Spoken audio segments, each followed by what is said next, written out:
কি হলো কি হলো?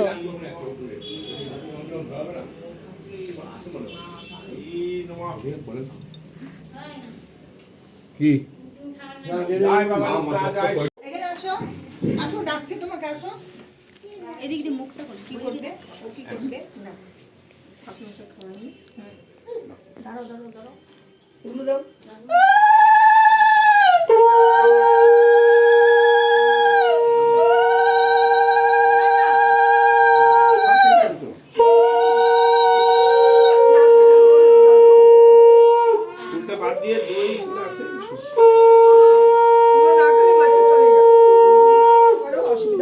আজ আমার শ্বশুরবাড়ির থেকে 7 মাসের শ্রাদ্ধ।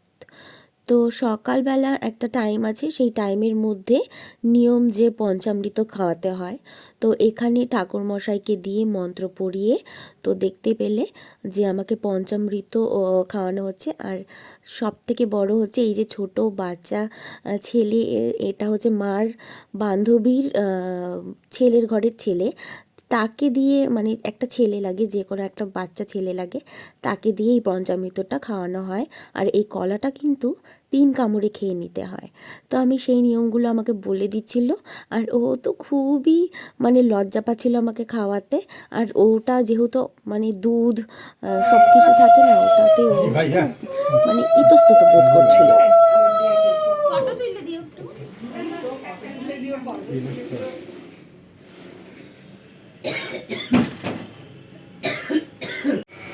এখন চলছে ক্রিম্পিং করা, আমাদের সোনামণি করে দিচ্ছে ক্রিম্পিং আমাকে। রেডি হয়ে গেছি এখানে আমি পুরো, এটা আমার ফাইনাল লুক। দেখো এখানে হচ্ছে রেডি হয়ে গেছি পুরো, এটা হচ্ছে আমার ফাইনাল লুক। তো এখানে তো আমার সোনামণি হচ্ছে আসছে, সোনামণি আমাকে করেই দিল চুলটা ক্রিম্পিং। চুলটা এরকম ছেড়েই দিয়েছি, বাঁধিনি।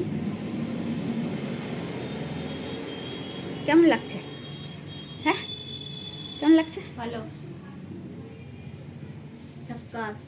এখানে আমি রেডি হয়ে গেছি, এখানে আমাদের বজনী চলে আসছে।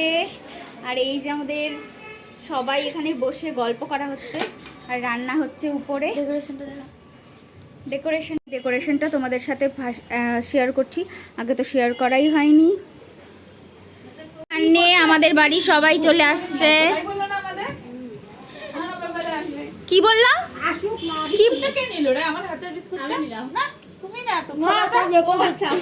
আমাদের বাড়ির সবাই তো চলে এসেছে, তো আমার এখনো আলতা পরা হয়নি। তো আমাকে সোনামণি আলতা পরিয়ে দিচ্ছিল, মানে আমার ননদিনী আলতা পরিয়ে দিচ্ছিল। আর পাশে বসে কুটু নিয়ে বলছিল যে ও আলতা পরবে, তো ওকে ভয় দেখানো হচ্ছিল হাতে আলতা দিয়ে, দেখ লাল রং কেটে গেছে এই বলে ওকে ভয় দেখানো হচ্ছিল। ও কি আর ভয় পায়? আর সোনামণি কিন্তু আমাকে অনেক হেল্প করে দিয়েছে, চুল ক্রিম্পিং করে দিয়েছে, তারপর টুকটাক অনেক কিছুই ও আমার হেল্প করে। তো দেখতেই পেলে সুন্দর করে আলতাটা পরিয়ে দিল।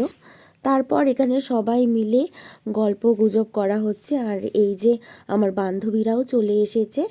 আর ঘরটা যেহেতু আমাদের অনেকটাই ছোট, কিন্তু কি করব বলো, গ্যাদারিং হয়ে গেছে, কিছু করার নেই।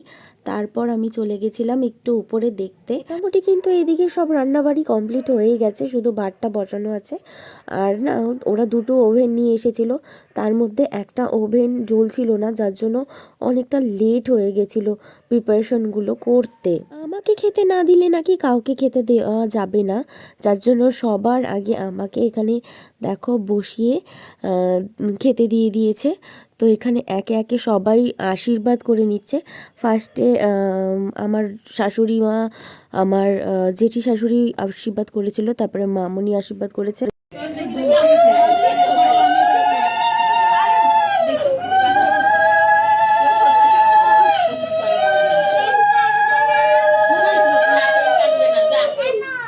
ওই যে ওই এই এই মিনিটের সাথে যা বস কোনে তুমি বস তাহলে দেখো টাকা টাকা তুই এদিকে টাকা ওই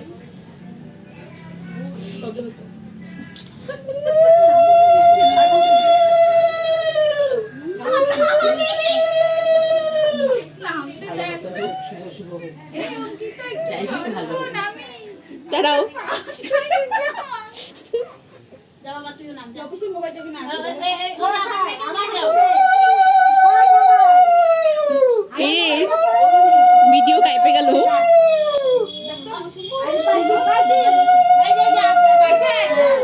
আশীর্বাদ পর্বটা কিন্তু অনেকটা বড় প্রসেস ছিল, সেটা তোমাদের সাথে শেয়ার করলাম না, জাস্ট ছোট্ট একটু ক্লিপস শেয়ার করলাম। কারণ আমার ফ্যামিলি মেম্বার প্রচুর ছিল, তারা সবাই একে একে আশীর্বাদ করেছে।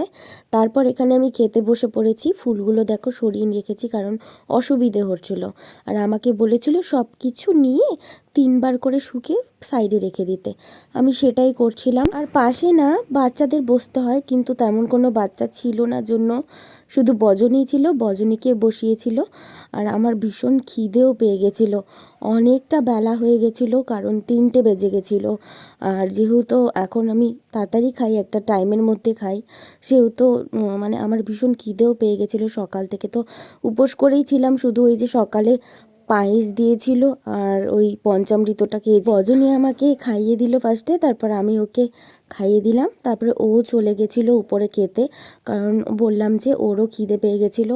আমাদের ওই গ্যাস ওভেনের প্রবলেমের জন্য না অনেকটা লেট হয়ে গেছিলো, জানো তো, খাওয়া দাওয়ার প্রসেসটা করতে অনেকটা লেট হয়ে গেছিলো। যাক গিয়ে সব কিছু কিন্তু ভালো মতোই হয়েছে। ভীষণ এক্সাইটমেন্ট লাগছিল, এরকম একটা দিনের জন্য ওয়েট করেছিলাম। তারপর চলে এসেছিলাম এই যে নিয়মটা করতে। এখানে একটাতে পুতা দেওয়া ছিল আর একটাতে হচ্ছে প্রদীপ দেওয়া ছিল। তো আমি কি উঠিয়েছি তোমরা এখনই দেখতেই পারবে। আমি উঠিয়েছিলাম প্রদীপ। তো আমার তো বেশ মজা লাগছিল নিয়মটা করতে, আমার বেশ ভালো লাগছিল। সব মেয়েরাই এইরকম একটা দিন চায়, তো আমার লাইফেও সেই দিনটা চলে এসেছে। অনেক স্বপ্ন দেখেছিলাম, সব স্বপ্ন আস্তে আস্তে একটু একটু করে বাস্তবে পরিণত হচ্ছে। সেই জিনিসগুলো মানে একটা যে অনুভূতি, যে সে কী বলে বোঝাতে পারবো না, মনের মধ্যে একটা ভীষণ সুন্দর একটা অনুভূতি। তো দেখো এখানে সব শেষে কেক কাটিং করে নিয়েছি, আর ও কিন্তু ভীষণ লজ্জা পায়। তো ফটো তুলবো, ও ফটো তুলতেই চাইলো না, চলে গেল। আমি সেটাই বলছিলাম যে ও ভীষণ লজ্জা পায়। যাই হোক, তারপর সোনামণির সাথে আমি ফটো তুলে মানে ফটো টটো সবার সাথেই তুলেছিলাম। ফটো টটো তোলা হয়ে গেল, সবাইকে কেক কাট করে দিয়ে দিলাম। সবাই খেয়ে দিয়ে মোটামুটি 7:30 নাগাদ বাড়িঘর আমার পুরো ফাঁকা হয়ে গেছিলো, তেমন কেউ ছিল না, শুধু মা, বাবা আর পিসি, এই তো। আর দিদিরা তো এসেইছে, তোমরা দেখতেই পেলে, দিদি ভাইরা ছিল। সোনামণি রাত পর্যন্ত ছিল, খাওয়া দাওয়া করে ওর বর এসেছিল নিয়ে যেতে। যাই হোক, বিছানা পাটির অবস্থা দেখো, আমি শাড়িটা ছেড়ে কোনো রকমে ওখানে রেখে দিয়েছি। তো চলো, আমি আজকে আর ব্লগটা বড় করছি না, এখানেই এন্ড করছি। তো কেমন লাগলো আমার স্বাদের দিনের ব্লগটা তোমরা অবশ্যই কমেন্ট করে জানিও। আজকের মতো টাটা।